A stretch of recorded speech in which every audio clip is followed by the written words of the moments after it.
कारोबार करना सबका ख्वाब है और हम सबको लगता है कि कारोबार करके ही पैसे बनते हैं, लेकिन 95% कारोबार तो पहले 3 साल में ही फेल हो जाते हैं। आज की वीडियो में हम देखेंगे कि कैसे आप पैसा बना सकते हैं बगैर अपना कारोबार स्टार्ट किए। लेट्स सरमाया एक्सप्लेन।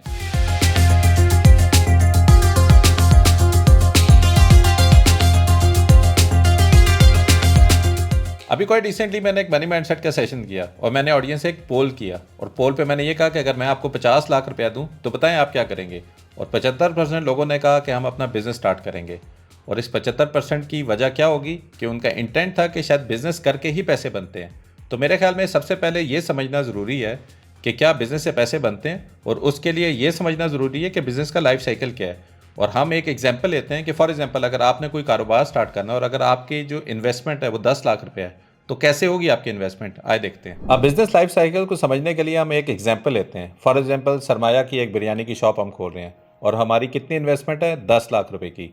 अब जब आप 10 लाख रुपए का बिजनेस स्टार्ट करते हैं तो सबसे पहले तो आपको रेंटल के लिए प्रॉपर्टी ढूंढनी पड़ती है। तो हम एज्यूम करते हैं कि 25% हमें शायद प्रॉपर्टी की एडवांस सिक्योरिटी की सूरत में या 3 महीने एडवांस की सूरत में हम 2.5 लाख रुपये अपनी प्रॉपर्टी की एक्सपेंस पे डाल रहे हैं। उसके बाद हमें इक्विपमेंट चाहिए होगा। ऑब्वियसली जब आप दुकान डाल रहे हैं तो आपको सारी चीज़ें चाहिए होंगी जिसके थ्रू आप चीज़ें बनाकर सेल कर सकें। तो लेट्स एज्यूम कि उसके लिए भी हम 25% रिजर्व कर रहे हैं। उसके बाद आपको चाहिए होगा लेबर, कि जिन लोगों ने शेफ़ आपको हायर करना पड़ेगा, आपको सर्विंग के लिए लोग हायर करने पड़ेंगे, आपको मैनेजर हायर करना पड़ेगा, आपको कैशियर हायर करना पड़ेगा। और ये सारे लोग फ्री ऑफ कॉस्ट तो होंगे नहीं, तो 20% ऑफ द कॉस्ट आपको देनी पड़ेगी लेबर हायरिंग के लिए भी।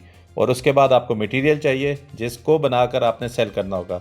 तो 90% ऑफ द कॉस्ट तो यहीं पे होगी। और ऑब्वियसली जब आप सारी चीज़ें बना लेंगे तो फिर आपको मार्केटिंग भी करनी पड़ेगी ताकि कस्टमर को आपका पता चल सके और वो आपकी दुकान पर आकर कुछ खा सके। अब अगर मैं इसकी डिस्ट्रीब्यूशन को थोड़ा समराइज़ कर दूं तो जो 10 लाख रुपए की हम इन्वेस्टमेंट कर रहे थे, 2.5 लाख रुपये हमने प्रॉपर्टी और इक्विपमेंट पे लगाया, 2 लाख रुपए का हमने लेबर हायरिंग की कॉस्ट एस्टिमेशन पे लगाया, मटेरियल पे हमारा 2 लाख रुपये लगा और मार्केटिंग पे हमारा 1 लाख रुपये लगा। अब अगर हम एज्यूम करते हैं कि हमारे बिजनेस ने पहले महीने के ऊपर ही जब हमने दुकान ओपन की तो उसके अंदर हमें 2 लाख रुपए का रेवेन्यू मिला, तो ये जो 2 लाख रुपए का रेवेन्यू हमें मिला है, क्या आपको लगता है कि ये हमारा प्रॉफिट है? बिल्कुल नहीं। इसको समझाने के लिए आपको बिजनेस का जो रेवेन्यू जनरेट कर रहे हैं उसमें भी आपके एक्सपेंसेस हैं। फॉर एग्जांपल जब बिजनेस ओपन तो हो गया लेकिन अभी भी आपको प्रॉपर्टी का रेंट देना पड़ रहा है। हम एज्यूम कर लेते हैं कि 70,000 रुपये आपका प्रॉपर्टी का रेंट था। अभी भी जो बिजली और गैस चल रही है उसका बिल आएगा आपको। हम अगेन एज्यूम कर लेते हैं कि 40,000 रुपये का आपको यूटिलिटी बिल्स के एक्सपेंसेस हैं और जो लोग आपके पास काम कर रहे हैं उनके एक्सपेंसेस भी आपने देने हैं। और हम अगेन एज्यूम करते हैं कि 50,000 रुपये की आपकी कॉस्ट है।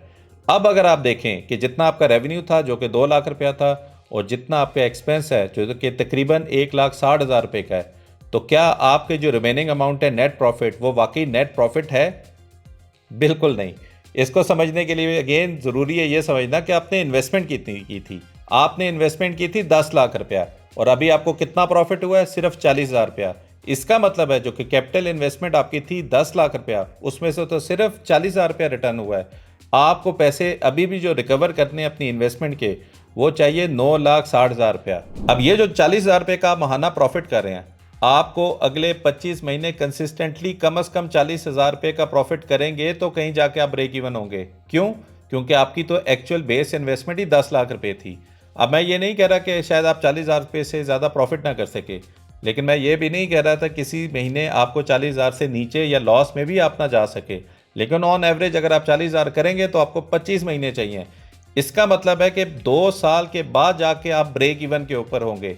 और फिर जब 26वीं आपकी रेवेन्यू आएगा, जो प्रॉफिट बनेगा आपका 40,000 रुपया, वो आपका एक्चुअल प्रॉफिट होगा जो कि आपकी इतनी कैपिटल इन्वेस्टमेंट के ऊपर आ रहा है। अब एक और सिनेरियो डिस्कस कर लेते हैं। एक और इन्वेस्टमेंट हम करते हैं, वो करते हैं हम अपने दोस्त के या अपने रिश्तेदार के बिजनेस के अंदर। और ये जो इन्वेस्टमेंट होती है ये ट्रस्ट की बेसिस पे होती है। क्योंकि ये इन्वेस्टमेंट ट्रस्ट की बेसिस पे होती है, कोई लिखत पढ़त उसमें नहीं होती है, कोई कॉन्ट्रैक्ट साइन नहीं होता है। और एक्सपेक्टेशन हमारी यही होती है कि हमारा पैसा जो मेरा जिगर है अपने बिजनेस में इन्वेस्ट करेगा और जब बिजनेस ग्रो करेगा तो मेरा भी मुनाफा मुझे देगा। लेकिन उस जिगर का बिजनेस जब चल पड़ता है तो सबसे पहले वो आपको आउट करता है। और आपको आउट करके फिर आपको जस्टिफिकेशन क्या मिलती है कि पैसे से थोड़ी बिजनेस चलता है, ये तो आपको बैठना पड़ता है ठिए के ऊपर, और ठिए के ऊपर बैठते हो तो फिर मुनाफा होता है। और यही एक दूसरी बड़ी गलती है, और गलती आपकी अपनी है कि जब भी आप कोई बिजनेस स्टार्ट करें, बेशक वो अपने सगे भाई के साथ क्यों ना करें, कॉन्ट्रैक्ट लाजमी साइन करें ताकि अगर आपने कल को लीगली इसको परस्यू करना हो तो आप इसको लीगली परस्यू भी कर सकें। ज़्यादातर लोग इस वजह से भी लॉसेस करते हैं कि वो किसी और के बिजनेस में सही टाइम के ऊपर कैपिटल, जो कि एक बहुत बड़ी रिक्वायरमेंट होती है बिजनेस स्टार्ट करने के लिए, उस वक्त इन्वेस्ट तो करते हैं।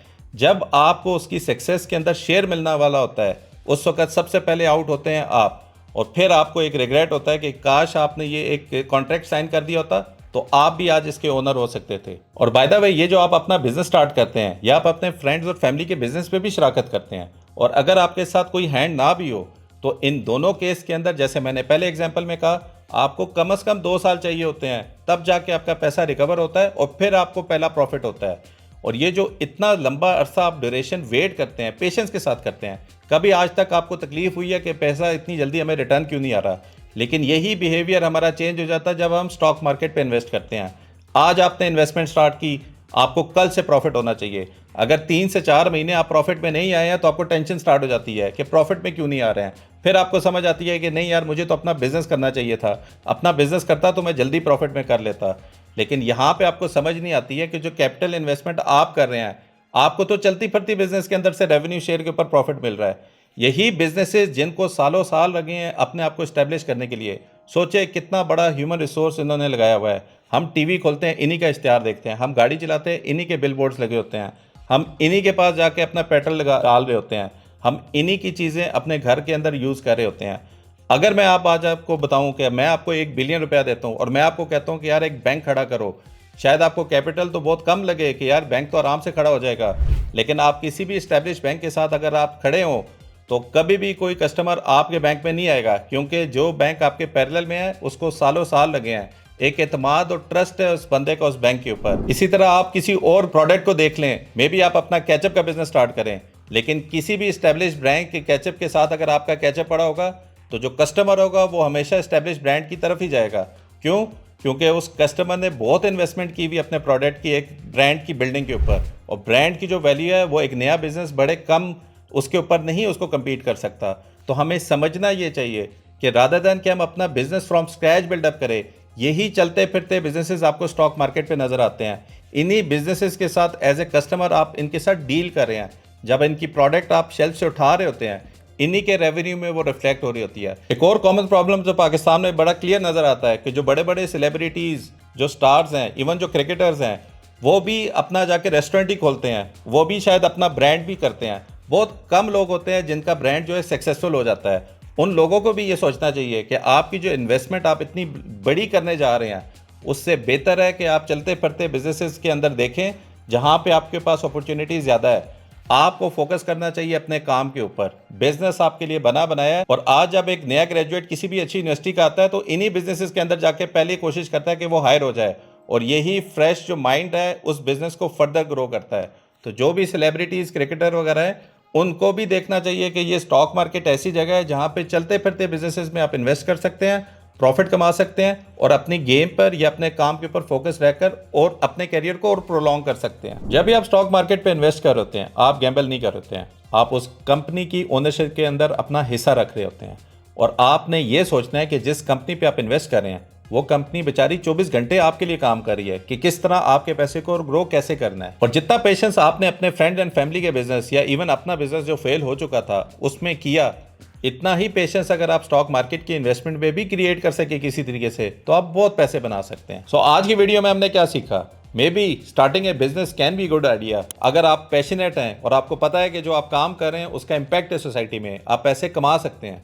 लेकिन अगर आप सिर्फ हाफ हार्टेडली उस बिजनेस में इन्वेस्ट कर रहे हैं, वो हाफ हार्टेडली कैसे कि मैंने अपनी फुल टाइम जॉब नहीं छोड़नी, पार्ट टाइम मैं इस बिजनेस में इन्वेस्ट कर रहा हूँ और मेरा कोई कज़न या दोस्त इसमें इन्वेस्ट कर रहा है मेरे साथ जो कि फुल टाइम बिजनेस को चला रहा है, तो you are already at risk. Maybe अगर वो बिजनेस ग्रो करेगा तो शायद आप आउट हो जाएंगे।